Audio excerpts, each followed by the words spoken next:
Hello again, everybody. Lord Mackenzie here with another knife video. This one on the Shirogorov NeOn. This is the Neon Light, not the Ultralight.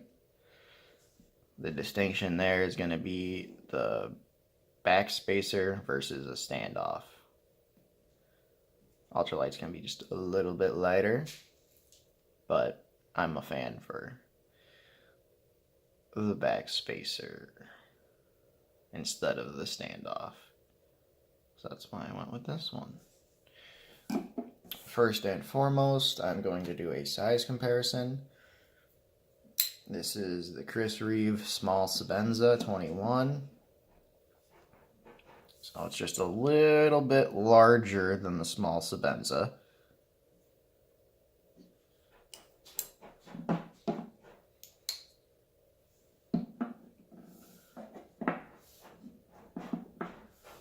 But it might be a tad thinner. It's hard to tell. I don't own calipers, so I'm not going to be able to give you that exact dimension. But that is the size comparison we're going to go with.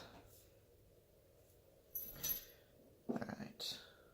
I can put that over here for us to look at. At least she's in the shot. So, I'm going to try to be a little bit more organized this time. My last video on the Sebenza was probably a little bit jumbled. So,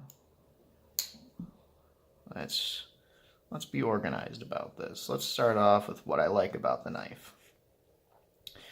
What I like about this knife is 100% that blade. This is M390. As you can see right there. In my experience, M390 is one of the best steels out there. Takes a very nice edge, very wear resistant, corrosion resistant. I am a big fan of stonewashed titanium just because it hides wear so well. You know, compare that to the bead blast or sandblasted titanium on the Sebenza.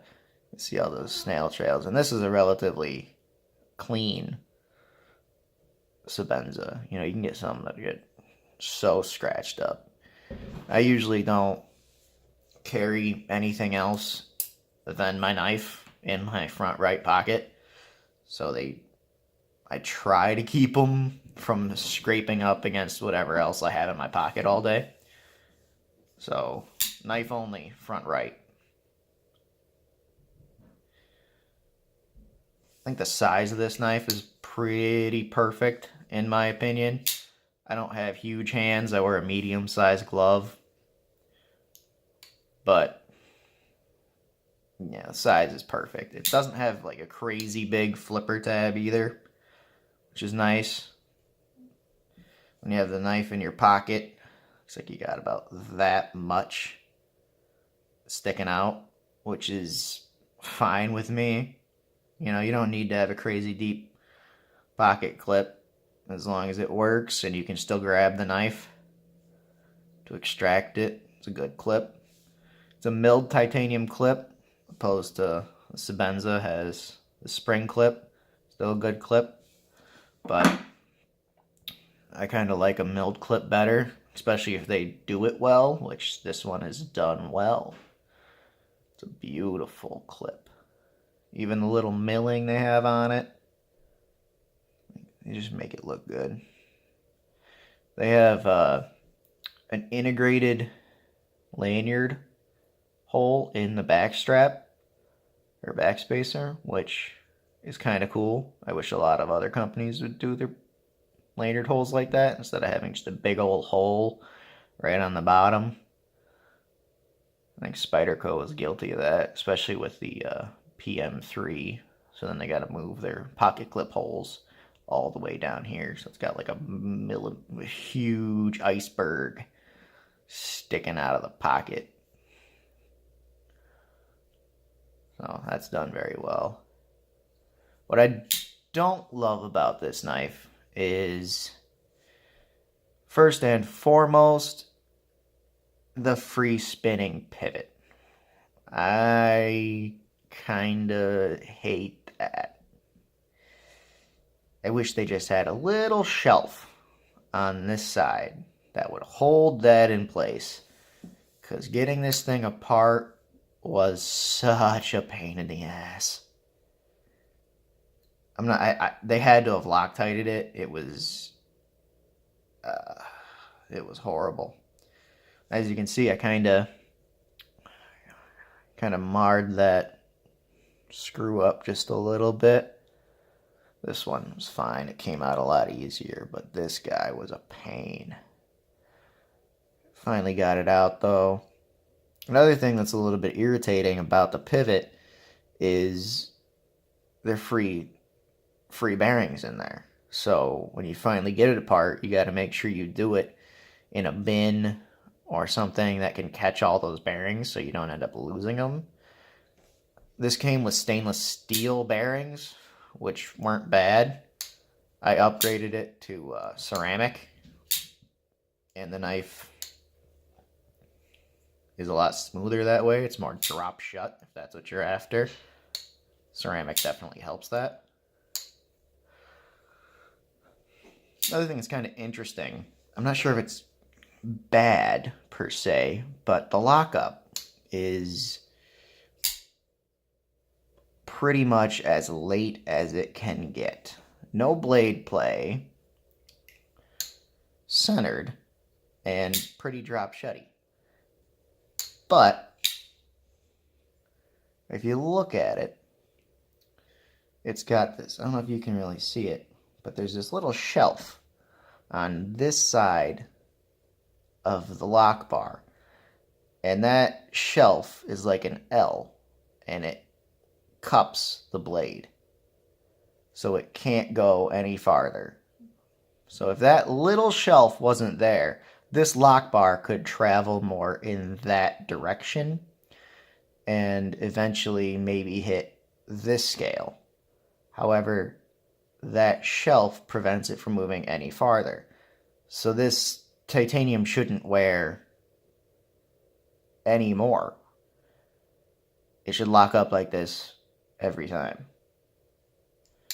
It's just, I wish, this is just mine. I'm not sure if it's like this on all of them, but I would like it to be a little earlier, and then having that there for like extra precaution is not bad. I had a Brown Knives servo, which had the same thing, the same lock bar geometry, but it didn't have the L shape on the lock bar.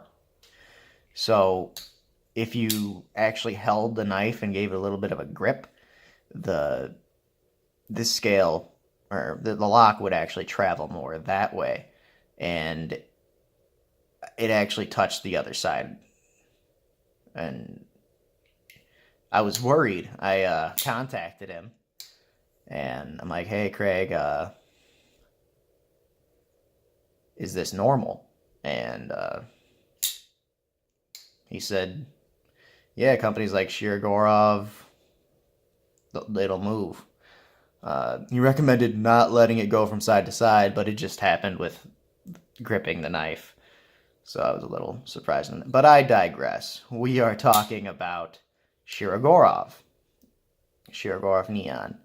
And because they have that little L-shaped thing there, this knife, in my opinion, is much better than the Brown Knives servo. And the Brown Knives servo was huge. Would I recommend picking this knife up? That's so tough. If you're okay with your free bearings and the free spinning pivot, it's not a bad option. It's a great knife. I actually got this as a a present from my fiance. So I'm never going to get rid of this knife. However, if I bought this myself, I probably would not have it still. The free spinning pivot and the free bearings would have got me out of it. Wonderful knife. I honestly want this knife with a bushing pivot on washers and the Hation front scale. They have the Hation, but it's all on bearings, and they're probably going to be the free bearings and the non-tooled pivot, or the free spinning pivot. So if they did non-free spinning pivot on washers with the bushing system and the milled CF scale, I would be all over that knife. So awesome. I had a Hati, and it's a great knife. Again, it's just too big for me. But if they made that one, I would be in. So that's what I got on my NeOn. If you have any questions, leave them in the comments. Have a good one, guys.